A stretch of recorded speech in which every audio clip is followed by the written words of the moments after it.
निर्भीड निष्पक्ष उटंकनाचा बुलंद आवाज, राजसत्ता न्यूज. युरिया भेटत नसल्यामुळे आंदोलन केले. खरंच संगमनेर तालुक्यामध्ये युरियाचा तुटवडा आहे का? नाही, युरियाच्या बाबतीत आज झालेलं आंदोलन तसं दुर्दैवी म्हणावं लागेल. कारण आज अहिल्यानगर जिल्ह्यामध्ये तर सगळ्यात पहिल्यांदा मीटिंग या संगमनेर तालुक्याची घेण्यात आली कृषी विभागाच्या अधिकाऱ्यांबरोबर.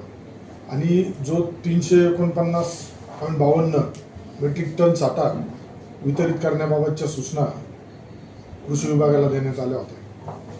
त्यामुळं आजचं जे काही आंदोलन झालं आहे, जे मी काही शेतकऱ्यांकडून माहिती घेतली, तर निश्चितच त्यामध्ये महायुती सरकार म्हणा किंवा कृषी विभागाचा कुठला हलगर्जीपणा नसून हा जी वितरण व्यवस्था आहे, या वितरण व्यवस्थेचा हलगर्जीपणा आहे असं आपल्याला म्हणावं लागेल. कारण ज्या पद्धतीने आज सकाळी तिथं कृषी विभागाच्या अधिकाऱ्यांकडून मी रोज माहिती घेतोय, काल मी अपडेट घेतलं होतं, आपल्या संगमनेर तालुक्यासाठी 699 मेट्रिक टनचा युरियाचा साठ्या संदर्भात हे चालला आहे.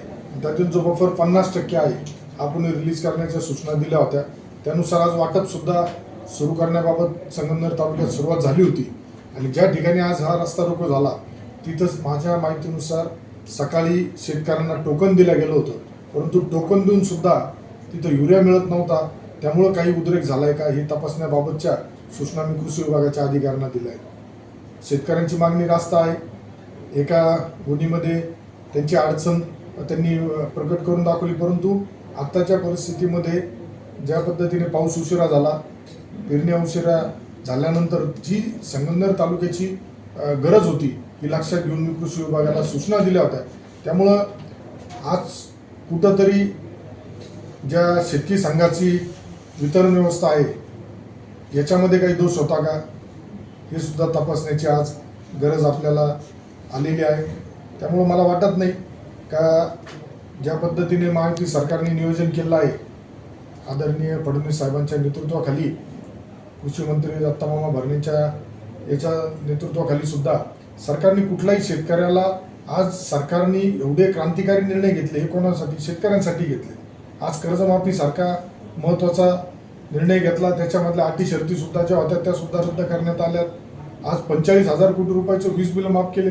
7.5 HP पर्यंतचं वीज बिलं सुद्धा माफ करण्याची भूमिका कुठलीही निवडणूक डोळ्यासमोर नसताना, कुठलीही निवडणूक नसताना सरकारने हा एक क्रांतिकारी धाडसी निर्णय घेतला आहे. त्यामुळे दुर्दैवाने पराभवामुळे व्यथित झालेले काही लोक प्रत्येक बाबतीमध्ये राजकारण करून एक वेगळ्या पद्धतीने लोकांना उकसवण्याचा प्रयत्न तर करत नाही ना, अशी शंका आता आमच्यासारख्यांच्या मनामध्ये येते.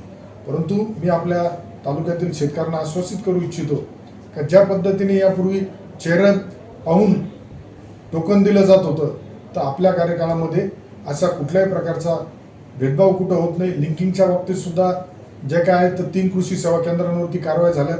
अजून सुद्धा मी कृषी विभागाच्या अधिकाऱ्यांना सूचना दिलेल्या आहेत, कुठेही लिंकिंगचं असेल तर शेतकऱ्यांनी स्वतःहून पुढे आलं पाहिजे.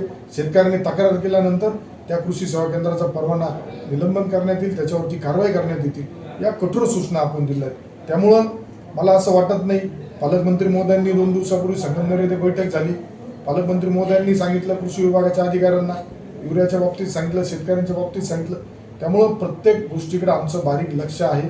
अशा कुठल्याही प्रकारे फक्त आता जे महायुती सरकारवर टीका टिप्पणी करताय त्यांनी आपल्या आधिपत्याखाली जो शेतकरी संघ चालतो, या शेतकरी संघामध्ये जी वितरण व्यवस्था आहे ही सुधारण्याबाबतच्या सूचना तिथं दिल्या तर निश्चित आमच्या शेतकऱ्यांना कुठलाही त्रास होणार नाही. शेतकऱ्यांना पहाटे 5 पासून जर शेतकरी तिथं, मी ऐकलं काही पत्रकारांनी मला सांगितलं 5 वाजल्यापासून शेतकरी उभे होते, मग जर 5 वाजल्यापासून तिथं टोकनसाठी उभे होते तर तुम्ही त्यांना युरिया का वाटप केली नाही, हा सुद्धा प्रश्न या निमित्ताने उपस्थित होता.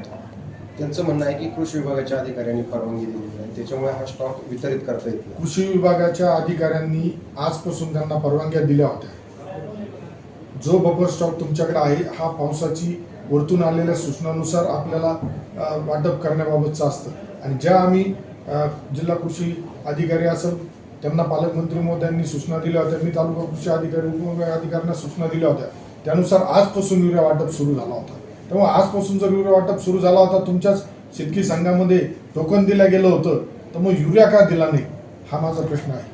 शेतकऱ्यांच्या बाबतीत काही जाणीवपूर्वक राजकारण केलं जाते असं आपल्याला नाही, मग आता हा प्रकार काय म्हणता येईल? हा जर शेतकऱ्यांच्या ज्यावेळेस सुरुवातीला आंदोलन झालं त्याचे व्हिडिओ सुद्धा माझ्याकडे आहे.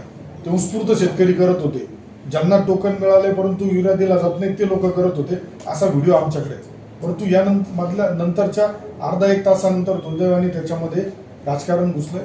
माझी विनंती राहील का शेतकऱ्यांच्या बाबतीत कुठल्याही पक्षांनी कुठल्याही नेत्यांनी राजकारण करू नये, कारण बळीराजाच्या पाठीशी आपलं महायुतीचं सरकार भक्कमपणे आणि ठामपणे उभं आहे.